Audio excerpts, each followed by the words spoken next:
Assalomu alaykum, hurmatli o'rganuvchilar. Navbatdagi darsimizda biz siz bilan JavaScript dasturlash tilining yana bir o'ziga xos jihati bilan tanishib chiqamiz. Xo'p, ko'pchilik dasturlash tillarida mana bunday holat xatolikka olib keladi. Ya'ni biz qandaydir sonni nolga bo'lganimizda dastur, xususan Python dasturlash tili division by zero degan xatolikka olib keladi. Ya'ni nolga bo'lish bajarildi deb dastur ishi favqulodda to'xtatiladi. JavaScript dasturlash tili bunday emas, bu farq qiladi. Ya'ni birni nolga bo'lganimizda va natijani chiqarish buyrug'ini berganimizda e'tibor qiling. Mana bunday infinity degan bir xabar chiqdi. Bu nima bu? Infinity degani bu cheksizlik ma'nosini bildiradi.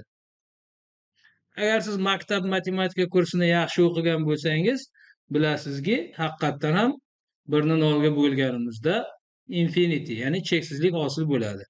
Va bu bilan birga shuni ham aytish kerakki, infinity bu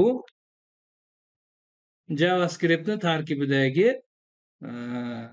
mustaqil bir obyekt.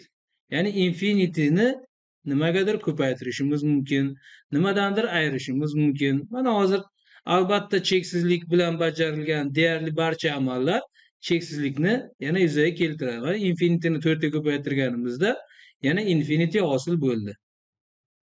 Bu infinity amal obyektidan foydalanishni o'zingiz yaxshi sinab ko'rish uchun keling bir topshiriq berib qo'yaylik. Hozir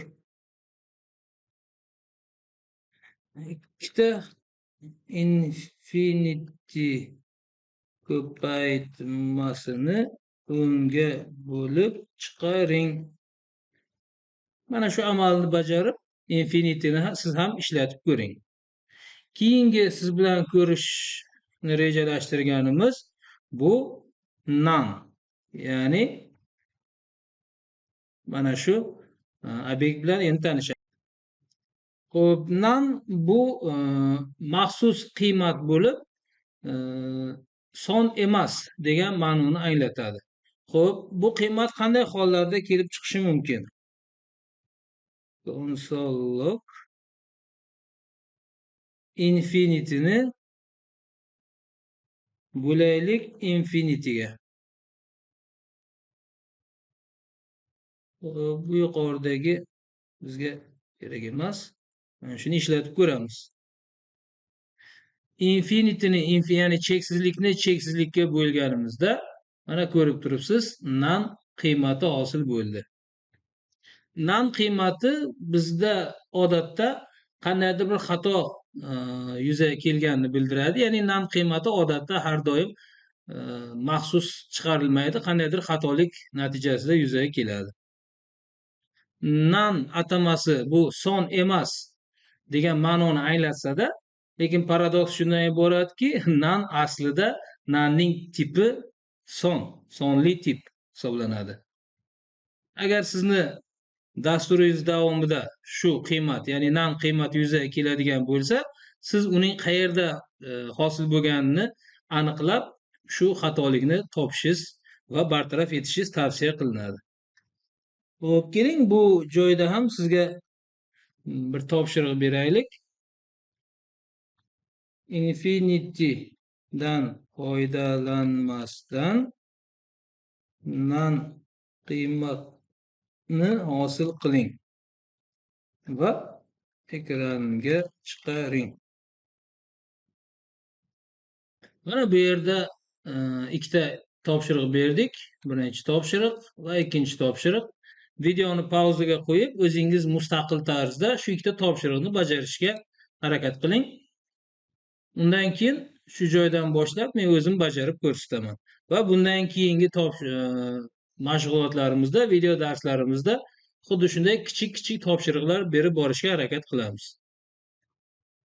Xo'p, o'zingiz agar bajarib ko'rgan bo'lsangiz, endi sizga topshiriqni bajarib ko'rsataman. Birinchi topshirig'imiz ikkita infinity ko'paytmasini o'nga bo'lib chiqaring edi. Mana ikkita infinityni bir-biriga ko'paytirdik va natijani o'nga bo'lamiz. F5 Albatta natija yana cheksizlik chiqadi. Chunki ikkita cheksizlikni ko'paytirganda yana cheksizlik hosil bo'ldi va cheksizlikni o'nga bo'lganda ham u cheksizlik bo'lgani uchun natija ham cheksizlik bo'ladi. Ikkinchi topshirig'imiz infinitydan foydalanmasdan turib, chunki biz boshida nan haqida gapirganimizda mana bu narsani ko'rsatgan edik. Infinityni infinityga bo'lganimizda nan chiqishini aytgan edik. Endi sizga topshiriq infinitydan foydalanmasdan turib nan qiymatni hosil qilish topshirig'ini berdik. Bu ham unchalik qiyin emas. Agar qiynalgan bo'lsangiz, bu shunchaki hali ko'nikma yo'qligidan. Bu topshiriqni bajarish uchun bor yo'g'i 0 ni 0 ga bo'lishimiz yetarli. Mana bajarib ko'ramiz.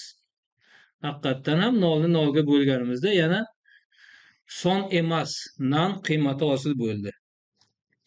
Endi ushbu video darsimiz davomiyligi qisqa bo'lganidan foydalanib, keling yana ba'zi ma'lumotlarni berib o'taylik.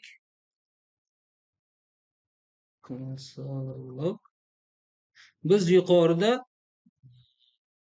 apostrof belgisi ichida salom so'zini chiqarishni ko'rgan edik. Demak, bu yerda biz bittalik qo'shtirnoq demaymiz, apostrof deb atay qolaylik. Mana shu apostrofdan foydalangan edik. Lekin bu yakka yagona to'g'ri yo'l emas. Aytaylik, mana shu belgini matnni o'zida ishlatishimiz kerak bo'ldi. Masalan, ko'rik tanlovi deb yozmoqchimiz.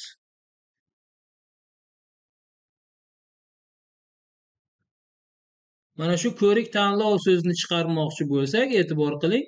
Bu yerda satr boshlandi, bu yerda satr tugadi va undan keyingisi bu xatolik hisoblanadi. Mana ishlatib ko'rsak, mana bu yerda syntax error, ya'ni sintaktik xatolik bo'ldi.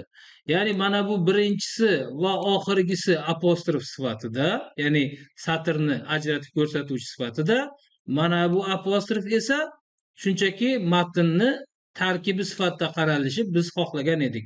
Buning uchun mana shu o'rtadagi apostrofni ekranlash, ya'ni yashirish kerak bo'ladi. Buning uchun teskari slash belgisi ishlatiladi.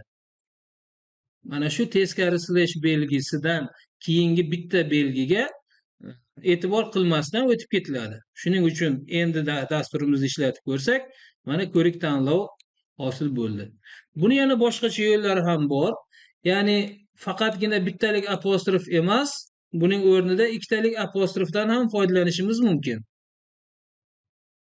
Mana bu yerda endi ekranlashga hojat ham qolmadi, chunki JavaScript bizga satrni chegarasi sifatida qo'shtirnoqni qabul qiladi va bittalik apostrofni esa satrni tarkibidagi belgi sifatida qaraydi. Bizga qo'shtirnoqni o'zini chiqarish kerak bo'lsa-chi? Aytaylik, u menga shunday dedi. Seni oldin ham ko'rganman. Mana shu matnni chiqarmoqchimiz. Ya'ni mana bu qo'shtirnoq, bu satrni tarkibi. Unday bo'lsa, biz endi ajratuvchi sifatida bittalik apostrofdan foydalanamiz. Mana bu yerda boshlandi, bu yerda tugadi va uni tarkibidagi qo'shtirnoq endi inobatga olinmaydi. Ishlatib ko'rib, mana bunga ishonch hosil qilishimiz mumkin. Agar bu qo'shtirnoqni ham xohlasak, bu bir usul sifatida ko'rsatdim.